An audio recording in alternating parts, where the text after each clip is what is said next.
तो students, we will study today introduction part 2 exercise 3.2 है ना। हमने पार्ट फर्स्ट में इंट्रोडक्शन पार्ट फर्स्ट में 3.2 के इंट्रोडक्शन में हमने स्टडी कर लिया था कि भाई आपका क्या ऑपरेशंस होते हैं। ए प्लस बी हमने कहा था कि दो मैट्रिक्स कब एडिशन कब होगा, जब उनका ऑर्डर सेम होगा और तो उनके करस्पॉन्डिंग यानी संगत अवयवों को हम ऐड कर देंगे। ऐसे सब्सट्रैक्शन में हमने पढ़ा था।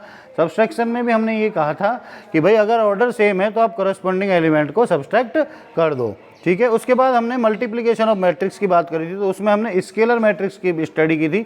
स्केलर मैट्रिक्स में हमने ये पढ़ा था कि कोई भी स्केलर यानी कोई भी नंबर है उसको हम किसी भी मैट्रिक्स से किस तरीके से मल्टीप्लाई, यानी उसके जितने भी एलिमेंट उस मैट्रिक्स में सबसे उस स्केलर को मल्टीप्लाई कर देते हैं। उसके बाद हमारा था मल्टीप्लिकेशन ऑफ टू मैट्रिक्स का, है ना।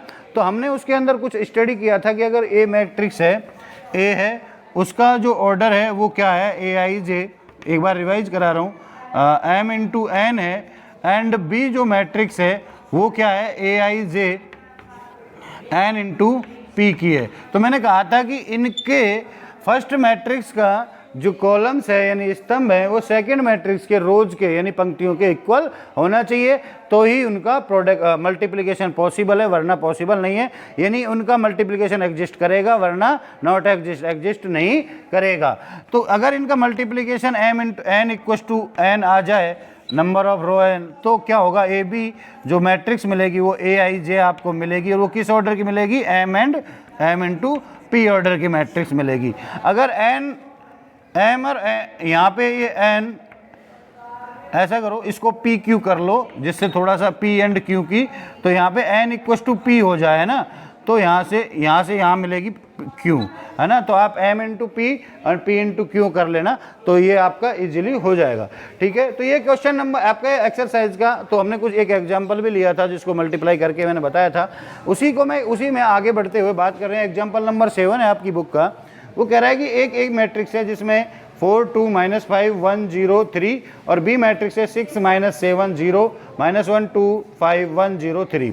कह रहा है कि ए बी बी ए अथवा बोथ, अगर जिसका भी एग्जिस्ट अस्तित्व यानी जो भी एग्जिस्ट करती हो, ए बी या बी ए, जिसमें से भी या दोनों एग्जिस्ट करते हो, दोनों आपको उनका मल्टीप्लिकेशन फाइंड करना है। तो देखिए हम चेक कर लेते हैं, यहाँ पे जो ए मैट्रिक्स है वो किस ऑर्डर की है, 2 इंटू 3 ऑर्डर की है ना।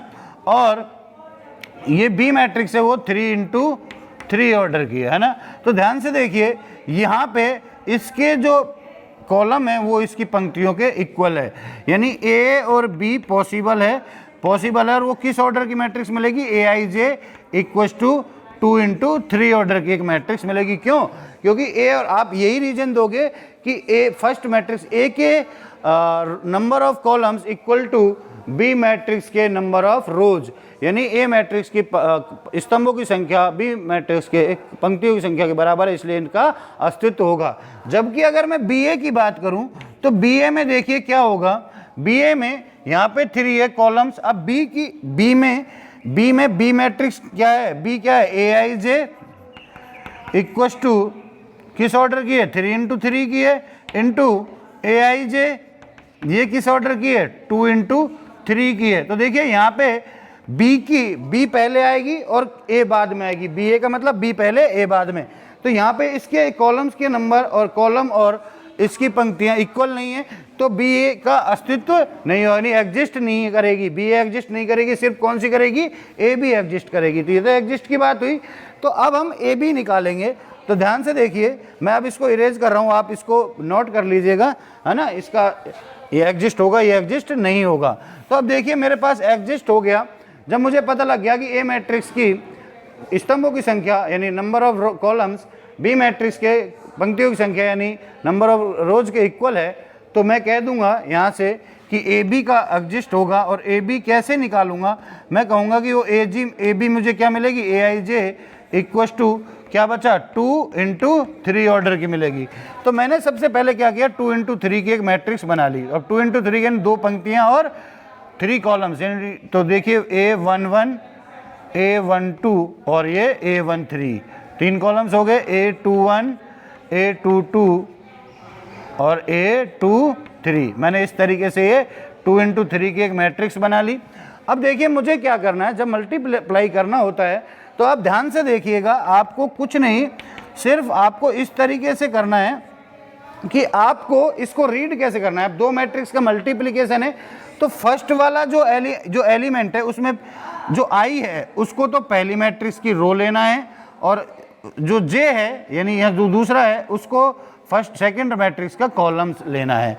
ठीक है, आप क्या मानोगे, वन पहले वाला वन फर्स्ट मैट्रिक्स की रो को डिफाइन करेगा, क्योंकि ये रो होता है पहला एलिमेंट यहाँ पे 1 1 में, और यहाँ पे जे कॉलम्स होता है तो सेकंड मैट्रिक्स का कॉलम लेना है। ऐसे ही यहाँ पे फर्स्ट रो सेकंड कॉलम लेना है, यहाँ पे फर्स्ट रो इसका थर्ड कॉलम लेना है, फिर यहाँ पे इसकी सेकंड रो फर्स्ट कॉलम, फिर इसकी सेकंड रो सेकंड कॉलम, फिर इसकी सेकंड रो और थर्ड कॉलम लेना है। ठीक है, इस तरीके से हमें मल्टीप्लाई करना है। क्लियर हो गई होगी बात मेरे हिसाब से अब आपको।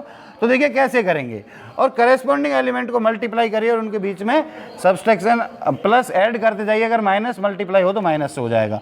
तो देखिए फर्स्ट रो फर्स्ट कॉलम ये आएगा, तो 4 × 6 प्लस 2 × -1 2 × -1 प्लस -5 × 1 हो गया। अब फर्स्ट रो फर्स्ट कॉलम हो गया। अब फर्स्ट रो सेकंड कॉलम, यानी फर्स्ट रो यहाँ पे आइए 4 × -7 प्लस, है ना, ये ध्यान रहे इस तरीके से, है ना,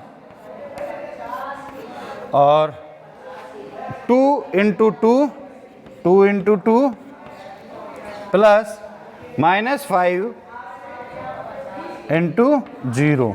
ठीक है, ये हो गई सेकंड रो। अब फर्स्ट रो थर्ड कॉलम, यानी first row 4 × 0 plus 2 × 5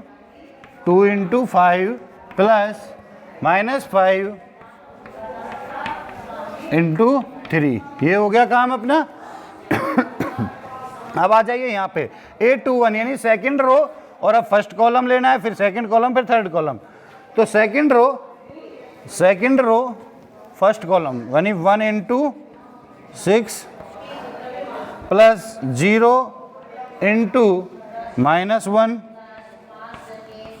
plus 3 × 1। First row second row first column हो गया। उसके बाद आपकी first row second row second column लेना है, तो 1 × -7 plus second row second column यानी 1 × 0 × 2 प्लस 3 × 0। Same thing. अब क्या कह रहा है, अब रीड करिए, सेकंड रो थर्ड कॉलम, यानी सेकंड रो ये थर्ड कॉलम है ना, तो क्या होगा 1 × 0 प्लस 0 × 5 प्लस 3 × 3। तो इस तरीके से आपको मल्टीप्लाई करना है बेटे यहाँ पे। और ये क्या हो गई, किस ऑर्डर की मिलेगी आपको, 2 × 3 ऑर्डर की मिलेगी। देखिए 2 रो हो गई और 1 2 3 कॉलम्स हो गए। ठीक है, उसके बाद इसको अपने नॉर्मल कैलकुलेट करिए, तो क्या होगा, AB = ध्यान से देखिए 24 -2 और -5। ठीक है, सेम थिंग है 6 + 0 + 3, है ना, यहाँ से। फिर यहाँ पे आइए -28 + 4 -0 +0 माइनस प्लस कुछ भी कह दीजिए, है ना। फिर यहाँ पे आइए -7 + 0 + 0, है ना, -7 और 0। फिर उसके बाद थर्ड कॉलम पे आ जाइए, 0 + 10 -15, और यहाँ पे 0 + 0 + 9, ये हो गई। और देखिए क्या आया, 24 में 2 है, 22 में से 5 गए तो 17, यानी आपके पास क्या आ गया, ये 17 आया। यहाँ से देखिए 6 + 3 9 आ गया। ठीक है, उसके बाद -28 + 4 -24, ठीक है, -7 आ जाएगा। फिर यहाँ से 10 माइनस 15 यानी -5 आ जाएगा, और यहाँ से 9 आ जाएगा। तो ये 2 इंटू 3 ऑर्डर की एक मैट्रिक्स हमें मिल गई, और ए बी का एग्जिस्टिंग हो गया। क्यों हो गया एग्जिस्टिंग? क्योंकि m इंटू n ऑर्डर हमारे पास फर्स्ट मैट्रिक्स के कॉलम्स यानी इस नंबर स्तंभों की संख्या सेकंड मैट्रिक्स की पंक्तियों यानी रोज के इक्वल थी, तो इसलिए एग्जिस्ट थी, और ये ए बी आ गया। इस तरीके से हमें मैट्रिक्स मल्टीप्लिकेशन सॉल्व करना है। तो pause the video, note it down.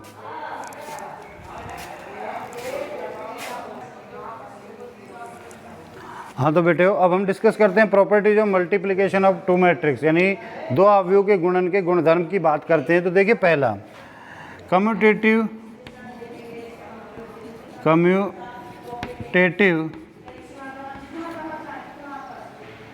Is exist और इज मे एग्जिस्ट और नॉट एग्जिस्ट और नॉट मे बी एग्जिस्ट और नॉट, है ना। यानी ए बी एग्जिस्ट लेट और नॉट, यानी क्रम विनियमिता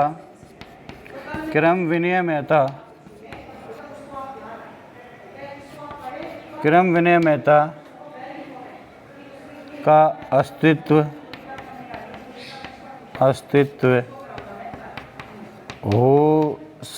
हो भी सकता है और नहीं भी। तो ध्यान से देखिए क्या है ये बात।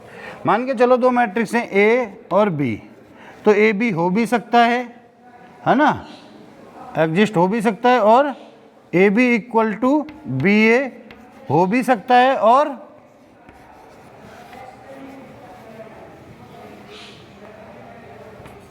ए B is not equal to B A हो सकता है। ये डिपेंड रहेगा इनके ऑर्डर पे कि ए बी में ऑर्डर फॉलो कर रहा है या नहीं कर रहा है ना। सेकंड है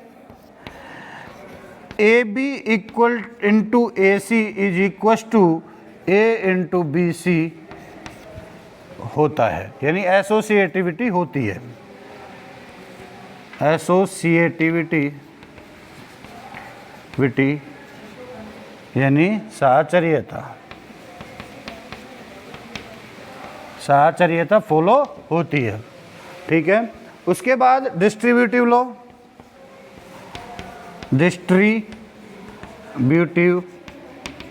लॉ।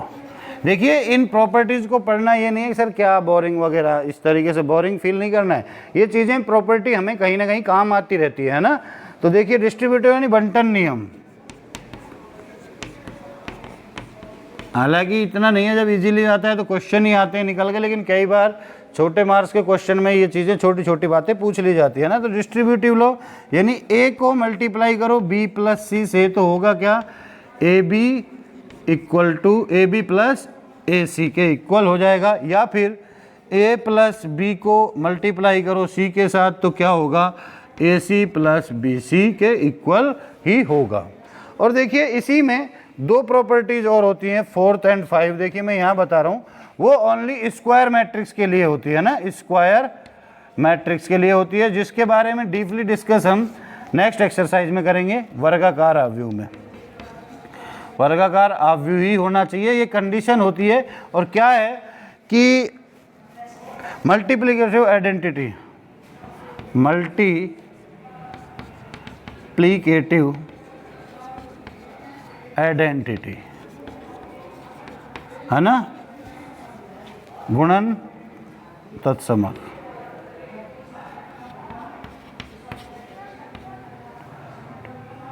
गुणन तत्समक है ना। गुणन तत्समक का मतलब क्या है कि अगर कोई मैट्रिक्स ए आई या आई ए है तो वो इक्वल टू ए के होती है। ये हम बात करेंगे जब हम डिटर्मिनेंट्स के अंदर इन चीज़ों की बात भी करेंगे, वहाँ पे इनको प्रूव भी करेंगे। आई क्या है यहाँ पे, आइडेंटिटी यानी यूनिट मैट्रिक्स है ना। और फिफ्थ होती है मल्टीप्लिकेटिव इनवर्स, मल्टीप्लिकेटिव इनवर्स यानी गुणन प्रतिलोम।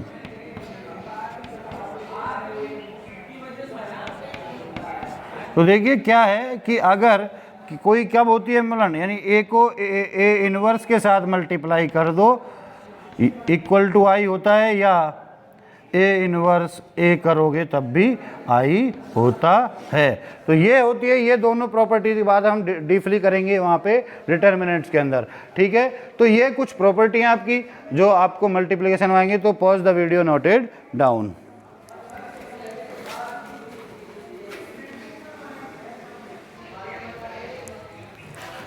देखिए बेटो, नेक्स्ट टॉपिक है zero matrix is product of two non zero matrix, यानी शून्य अवयव, दो अशून्य अवयव का गुणन होता है।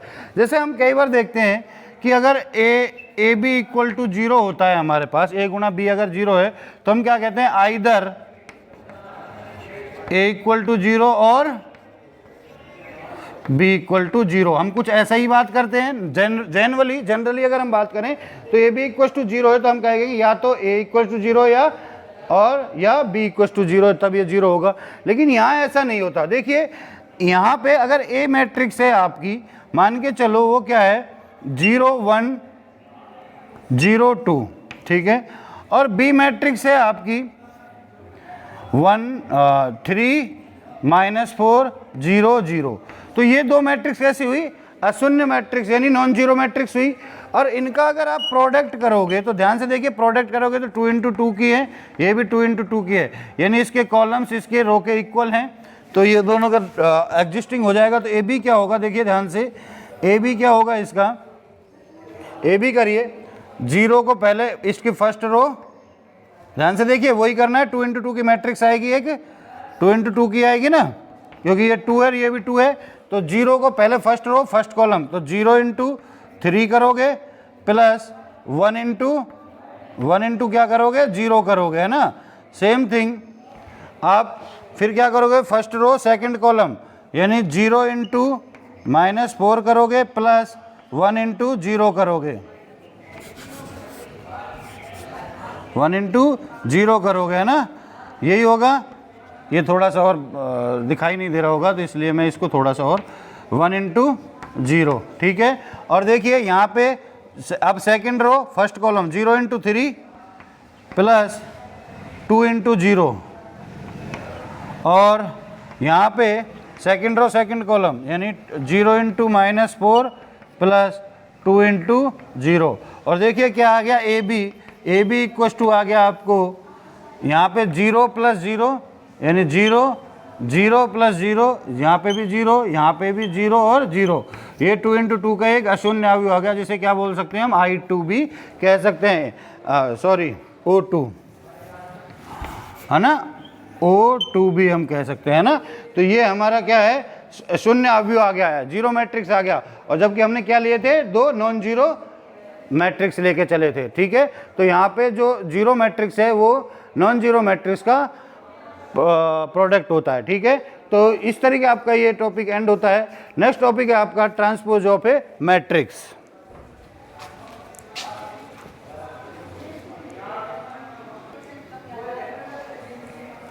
देखिए नेक्स्ट टॉपिक है बेटे ट्रांसपोज ऑफ ए मैट्रिक्स, यानी अवयव का परिवर्त या परिवर्त अवयव। इसे हम कोई भी मैट्रिक्स है उसे ए बी किसी से भी, तो उसके पावर में टी या ए डैश से भी रिप्रेजेंट करते हैं ना।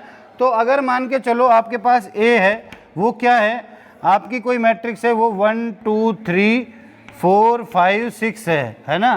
तो ए का जो ट्रांसपोज होगा वो या ए की ए डैश होगा, वो क्या होगा, वो होगा आपका, ये किस ऑर्डर की है, 2 × 3 ऑर्डर की है ना। तो इसके जो रो हैं वो कॉलम हो जाएंगे, कॉलम है जो रोज हो जाएंगे, यानी 1 2 3 4 5 6। अब ये किस ऑर्डर की हो गई, 3 × 2 ऑर्डर की हो गई। ध्यान रहे, मतलब इसके आपको होगा क्या, यानी अगर ए है, ए क्या है, Aij equal to m × n order की है, तो a की पावर t है वो क्या हो जाएगी, Aij equal to n × m हो जाएगी, है ना। यानी आपके पास ऑर्डर चेंज हो जाएंगे इस तरीके से, है ना। तो ये आपकी ट्रांसपोज ऑफ ए मैट्रिक्स होती है। इसकी कुछ प्रॉपर्टीज होती हैं। प्रॉपर्टीज क्या है, गुणधर्म। गुणधर्म ऑफ ट्रांसपोज मैट्रिक्स है ना।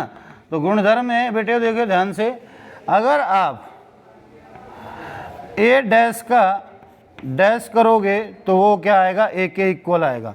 अब देखिए ये अभी ए डैश था, अब इसका फिर से अगर आप डैश कर दोगे तो क्या आ जाएगा, आप इससे 1 2 3 4 5 6 इस तरह आ जाएगा, 2 × 3 की हो जाएगी, ठीक है। और देखिए अगर कोई मैट्रिक्स ऐसे है कि ए का कंप्लीट डैश है तो उसे क्या लिख सकते हो आप, के ए डैश, ठीक है। अगर कोई मैट्रिक्स ए प्लस बी है का डैश है तो आप लिख सकते हो ए डैश प्लस बी डैश, ठीक है ना। यानी ए को ए प्लस बी को पहले ऐड करके ट्रांसपोज कीजिए, या पहले ए डैश कर लीजिए, बी डैश कर लीजिए, फिर उनको ऐड कर दीजिए, ठीक है। और अगर आपके पास ए और बी पे होल डैश है आपका, तो आप क्या करोगे, बी डैश ए डैश के इक्वल होगा, ठीक है। ध्यान रहे, ए बी का मल्टीप्लिकेशन करने के बाद उसका ट्रांसपोज करोगे तो आपको वो किसके इक्वल होगा, पहले आप b का ट्रांसपोज कीजिए और a का कीजिए और उनका पहले b × a के इक्वल होगा, ठीक है। तो ये कुछ प्रॉपर्टीज थी ट्रांसपोज ऑफ ए मैट्रिक्स। तो बेटा आज के वीडियो के लिए, इस वीडियो के लिए इतना ही।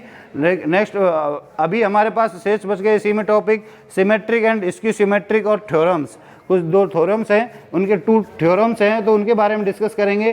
तो आज के लिए इतना ही बेटा। नेक्स्ट वीडियो इंट्रोडक्शन पार्ट 3 में हम 3.2 के इंट्रोडक्शन पार्ट 3 में बात करेंगे इसको सिमेट्रिक और सिमेट्रिक की। तो pause the video, note it down, thank you.